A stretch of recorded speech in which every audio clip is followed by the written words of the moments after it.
When you see Kim Jong-un on your screen standing next to Vladimir Putin, the handshakes, the military parades, the choreographed smiles, the natural assumption is that you're watching a desperate, isolated dictator making himself look relevant, a junior partner attaching himself to a larger power out of sheer necessity. That is the picture television hands you. That picture is wrong. What the documented evidence shows, what the satellite imagery, the intelligence assessments, and the confirmed transfer records actually reveal is that one side of this deal walked away with far more than artillery shells.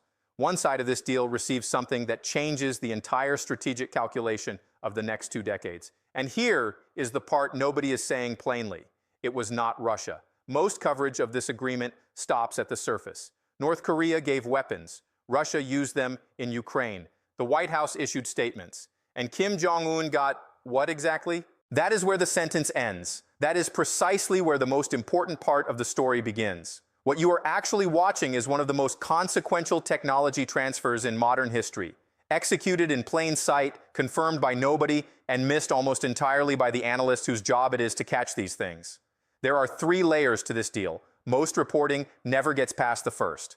By the end of this analysis, you will understand this agreement better than 99% of people reading headlines about it. You will know what Russia gave, what North Korea received, and why the layer nobody is confirming is the one that matters for every country on this planet. The analytical framework here is a 3-layer transaction model. Most international agreements have 1 layer, the declared exchange. Agreements between sanctioned states operating under the pressure of an active war have 3. Layer 1 is the one you already know, weapons. Artillery shells, ballistic missiles, and eventually soldiers. North Korean boots on Russian soil, in a Russian uniform, fighting a Ukrainian war. That layer has been confirmed by U.S. intelligence, South Korean intelligence, NATO, and Ukraine's own military assessments. Layer 2 is the return payment, what Russia gave back. That layer has been partially confirmed, carefully understated, and diplomatically uncomfortable to discuss. Layer 3, the layer no government will officially put on the record, is where this stops being a weapons deal and becomes a nuclear conversation.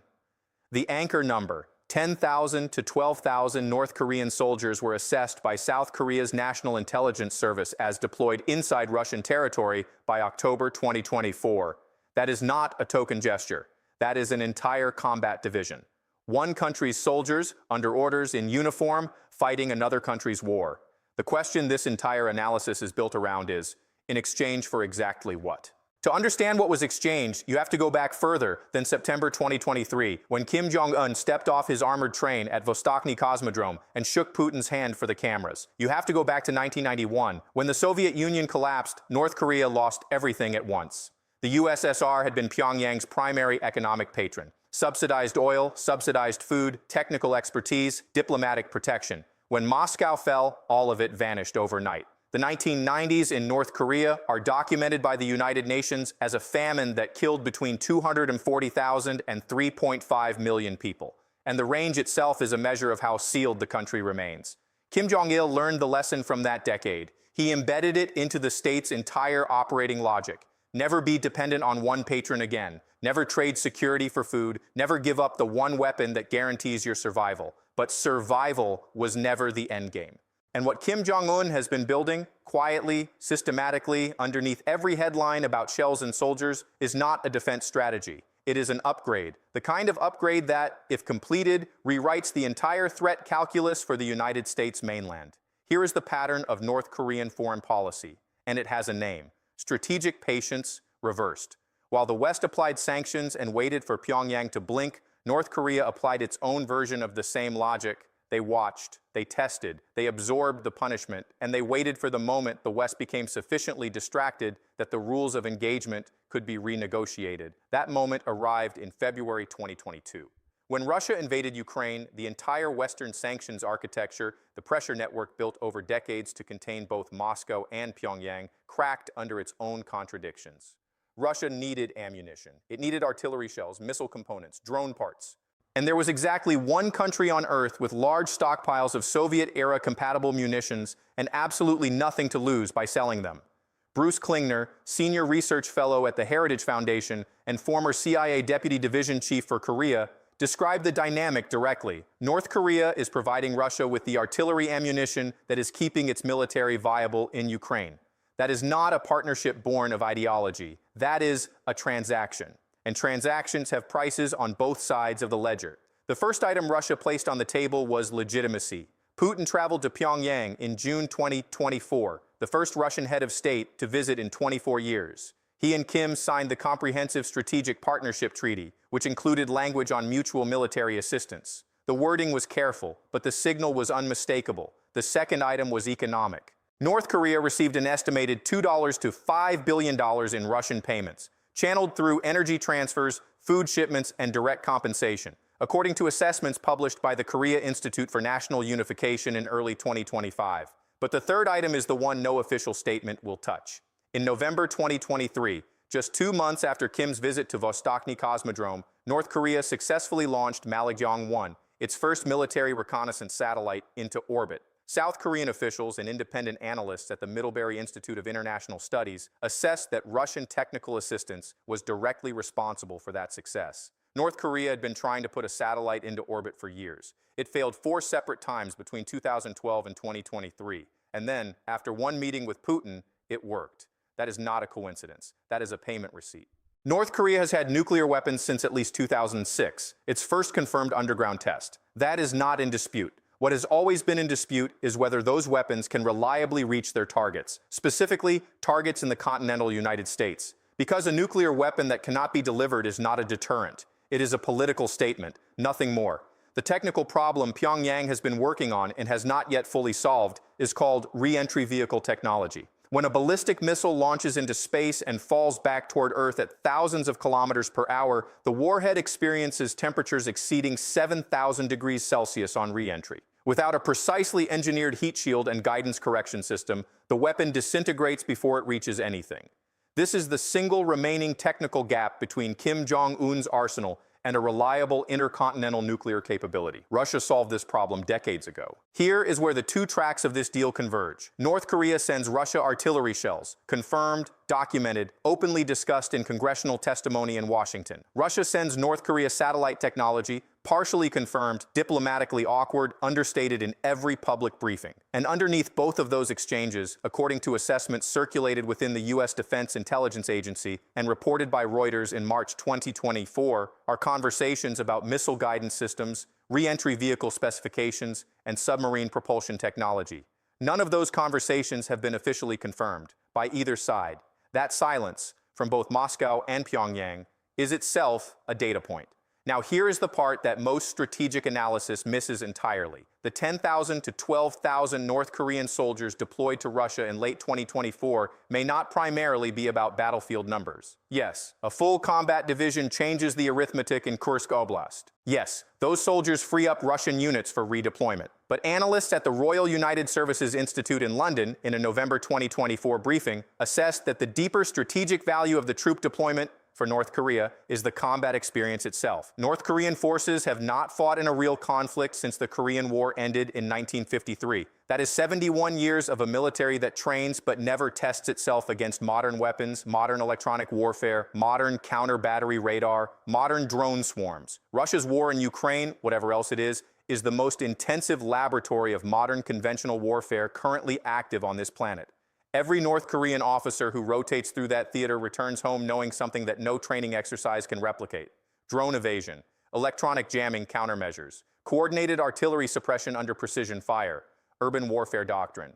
Put it concretely, what North Korea is receiving from Russia is not just technology, it is curriculum.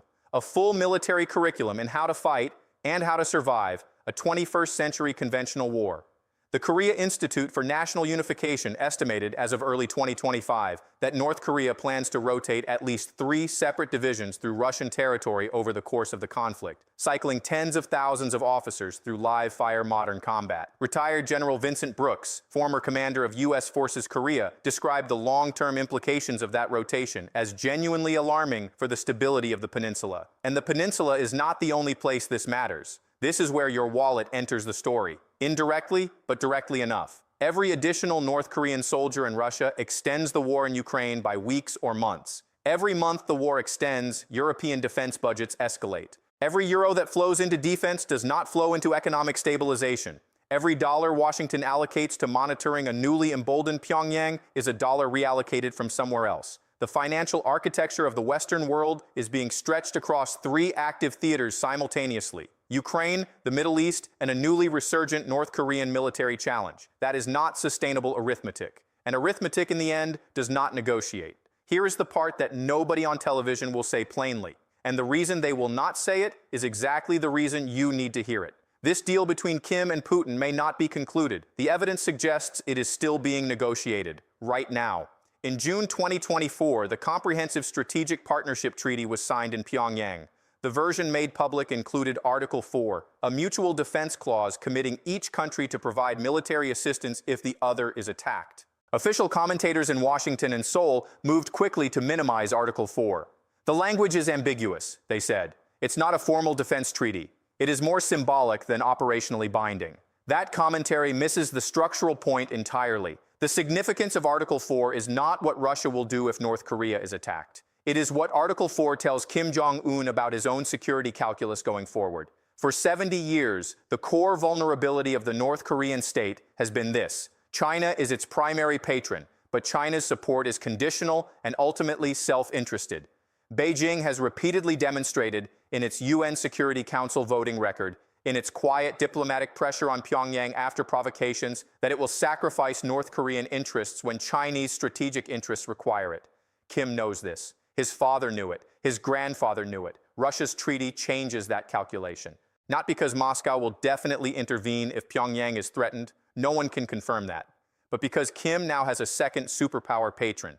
He has the ability to play Moscow against Beijing in a way that is genuinely new in the history of the North Korean state. The historical parallel here is not the one analysts usually reach for. It is Egypt in 1973. Prior to the Yom Kippur War, Egypt had been heavily dependent on Soviet military support. When Anwar Sadat expelled Soviet advisors in 1972 and pivoted toward Washington, every neighboring country's strategic calculation shifted overnight. Dependency had become leverage, and leverage changed what was possible. Kim Jong-un is not Anwar Sadat, but the pattern, a smaller power using access to a larger power's urgent military needs to systematically renegotiate its position in the international order, is the same structural pattern. And it has the same historical tendency to produce outcomes that surprise people who were not watching closely. Before continuing, something deserves a full stop. The North Korean soldiers deployed to Russia were not volunteers in any meaningful sense of that word. They were ordered. Ukrainian battlefield reports and South Korean intelligence assessments, published in late 2024, indicated that North Korean casualties in Kursk Oblast had reached into the hundreds within weeks of deployment. Soldiers who had never left North Korea, who had likely never heard of Kursk, who were sent to fight in a war they had no framework to understand. Those figures sit behind every strategic calculation that follows. They are real people. That deserves to be said plainly before the analysis continues. Now, the layer nobody has confirmed. Reporting by the Wall Street Journal in January 2025 cited U.S. intelligence officials assessing, with what was described as moderate confidence, that Russia had provided North Korea with technical information related to intercontinental ballistic missile guidance systems. Not the warhead, not the re-entry vehicle heat shield. The guidance system, the targeting architecture that tells the weapon where to go after it re-enters the atmosphere. Moderate confidence, in intelligence language, means the evidence is credible but incomplete. It means analysts believe it happened, but cannot yet prove it to the standard required for an official public accusation. The probability range, within the assessment framework those analysts operate under, 40 to 60% that meaningful ICBM relevant guidance technology has already transferred. And that number is not static. It compounds with every month the war in Ukraine continues and every battalion North Korea sends to Kursk. Here is the gap narrative. Official U.S. statements describe North Korea as a serious but manageable threat. The Bulletin of the Atomic Scientists' Doomsday Clock, maintained by a board that includes 17 Nobel laureates, sits at 89 seconds to midnight as of January 2026, the closest to catastrophe in the clock's entire history. Its published rationale specifically cites the expansion of nuclear weapons programs in states outside the established nuclear order. That gap between manageable and 89 seconds to midnight is not a communications problem. It is a measurement of how much is not being said in official briefings, and it has been widening, quietly and consistently, since September 2023.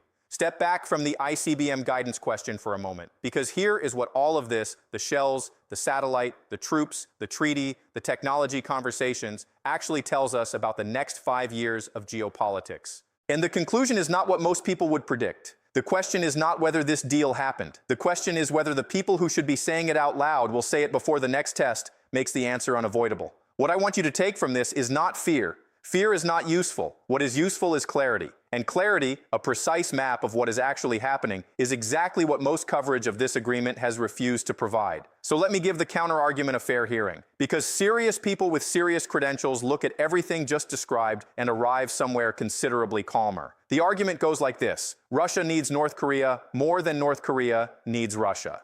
And that dependency creates a natural ceiling on how much Moscow will actually transfer.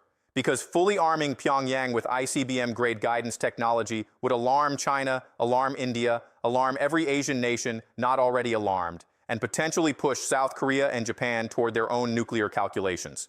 Russia does not want a Northeast Asian nuclear cascade. China emphatically does not want one. And that shared interest, that structural break, is what prevents the technology transfer from going all the way. That argument is not wrong. The incentive structures it identifies are real and documented. What it does not account for is the desperation variable. Russia in 2024 and into 2025 is not a country making calm, long-horizon calculations from a position of strategic stability. It is a country absorbing casualties in the hundreds of thousands, burning through decades of accumulated military stockpiles and operating under the most severe sanctions architecture since the Second World War. Desperate actors have a well-documented historical tendency to violate the rational ceilings that analysis predicts. That is the honest picture, stripped of both the alarm and the false comfort. Here are 3 things worth watching. Watch North Korea's next ICBM test, specifically whether the re-entry vehicle survives atmospheric re-entry intact. A successful re-entry event following the successful Malakyang-1 satellite launch would be the clearest technical confirmation that heat shielding and guidance technology has already transferred. That single test result will tell you more than 12 months of diplomatic statements. Watch how China responds to North Korea's growing Moscow alignment. Beijing has been conspicuously quiet since June 2024. That quiet is its own message, but sustained Chinese silence on North Korean behavior has historical limits. And the moment Beijing moves to reassert control over Pyongyang's trajectory will be one of the most consequential geopolitical events of this decade. Watch Article 4 of the Comprehensive Strategic Partnership Treaty. Watch whether either government ever activates the language. Watch whether North Korean troops, having gained combat experience in Russia, appear in any subsequent theater of conflict. The treaty was not written for Ukraine specifically. It was written for everything that comes after Ukraine ends. Most people looking at Kim Jong-un and Vladimir Putin see an opportunistic weapons deal between 2 internationally isolated states. That reading is not wrong, but it is not complete. What the documented evidence shows, the satellite success, the troop deployment, the treaty language, the intelligence assessments, the economic transfers, is a systematic renegotiation of North Korea's position in the global order, executed quietly, confirmed only partially, and built on a foundation that will outlast the war in Ukraine regardless of how that war resolves. Kim Jong-un has spent this conflict turning isolation into relevance, turning an artillery surplus into satellite capability, combat-tested officers, a mutual defense treaty with a permanent Security Council member, and, if the intelligence assessments hold, possibly the final missing technical piece of a reliable nuclear delivery system. The question is not whether this deal happened. The question is whether the people whose job it is to say these things plainly will say them before the next test makes the answer unavoidable. Someone has to say it out loud. Now you know,